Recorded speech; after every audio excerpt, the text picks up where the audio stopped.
আসলে একটু ভয়েই ছিলাম যে মানে হয় না যে আমি চেয়েছিলাম যে আমার আমার লাইফে যাতে এই ট্যাগটা কখনো না লাগে যে আমি শুধু রেহানা মারিয়াম নূরের মতো সিনেমাই করতে পারি। আমি আসলে করতে চেয়েছিলাম রেহানা মারিয়াম নূরের পরে ভিন্ন চরিত্র। সেই সূত্র ধরে আমি করেছি রবীন্দ্রনাথ এখানে কখনো খেতে আসেনি, আমি করেছি গুটির মতো সিরিজ, আমি করেছি খুফিয়ার মতো সিনেমা, যেটা মানে বলিউডের একজন বিশাল মানে ডিরেক্টর বিশাল ভারদ্বাজের। সো তারপরে একজন সানি সারোয়ারের স্ক্রিপ্ট যখন আমার কাছে আসে, আমার জন্য জিনিসটা ডেফিনেটলি চ্যালেঞ্জিং ছিল এই ডিসিশন নেওয়াটা যে আমি আসলে আমি কি এই কাজটা করতে চাই নাকি চাই না। কিন্তু যখন আমি ক্যারেক্টারটা পড়েছি আমার কাছে মনে হয়েছে যে হ্যাঁ, আমি আসলে এই চ্যালেঞ্জটা নিতে চাই, বিকজ আমি আমার পেছনের প্রাপ্তি অপ্রাপ্তিগুলোকে পেছনে ফেলেই রাখতে চাই। আমি চাই না যে সেগুলো যাতে আমার ভবিষ্যৎ পথ চলাটাকে কোনোভাবে বাধাগ্রস্ত করে। আমি সনিতে ছিলাম আজকে দুপুরে, এখন এখানে আসলাম, এখানেও এখন হল ভর্তি মানুষ। আমি যেরকম এক্সপেক্ট করছিলাম তার থেকে অনেক বেশি, কারণ আমি সবসময় বলে আসছি যে আমাদের গল্পটা একদমই ভিন্ন। তো এইরকম গল্প যে মানুষ পছন্দ করছে এইটা অনেক বড় একটা ভালো সাইন আমাদের জন্য, যে বিভিন্ন ধরনের গল্প বাংলাদেশের অডিয়েন্স আসলে দেখার জন্য রেডি।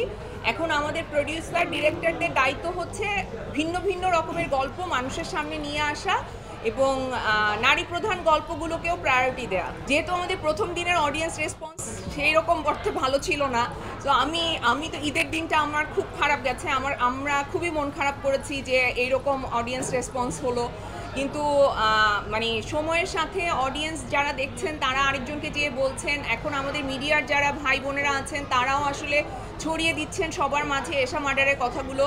সো এখন অডিয়েন্স আসলে আগ্রহ প্রকাশ করছে, তারা নিজে থেকে আসছে, দেখছে, প্রশংসা করছে। এটা সবচাইতে ভালো ব্যাপার যে আমাদের সিনেমাটা যে কজন মানুষ দেখেছেন তারা ভালো বলছেন, তাদের কাছে ভালো লেগেছে বলছেন, সবার অভিনয় ভালো লেগেছে বলছেন, যে একার কারো অভিনয়ের কথা বলছে না, সবাই সবগুলো ক্যারেক্টারকে পছন্দ করছে।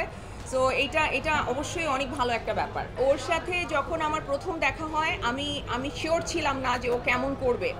আমি এটা একদম অনেস্টলি আমি এটা ওকেও বলেছি যে আমি কনফিউজ ছিলাম যে আসলে এই ক্যারেক্টারটা এত ইম্পর্টেন্ট, মূল চরিত্র এখানে এশাকে ঘিরেই পুরো গল্পটা।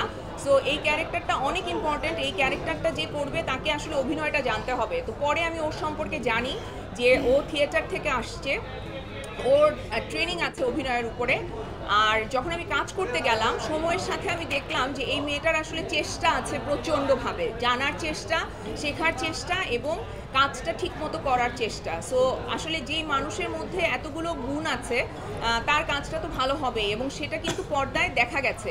পর্দায় এশাকে এখন তো ওর নাম এশাই হয়ে গেছে, সবাই ওকে এশা বলে ডাকছে, এবং আপনারা আমাদেরকে এত সাপোর্ট করছেন, আমার সাংবাদিক ভাই বোনেরা এত সাপোর্ট করছে, আমার অডিয়েন্স আমাকে এত সাপোর্ট করছে। আমার অডিয়েন্সরা বলছে যে আপনারা কেন এটাকে প্রচার করছেন না, এত ভালো সিনেমা কেন মানুষ পর্যন্ত পৌঁছাচ্ছে না। মানে আমি তো আসলে আমার অডিয়েন্সের উপর ভীষণ খুশি, মানে এত ভালো অডিয়েন্স আমার তৈরি হয়েছে।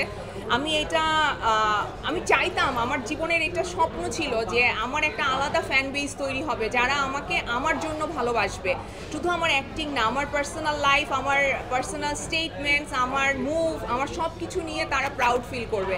সো আমি সেই অডিয়েন্স বেসটা তৈরি করতে পেরেছি, এটা আমার কাছে আসলে সবচেয়ে বড় অ্যাচিভমেন্ট।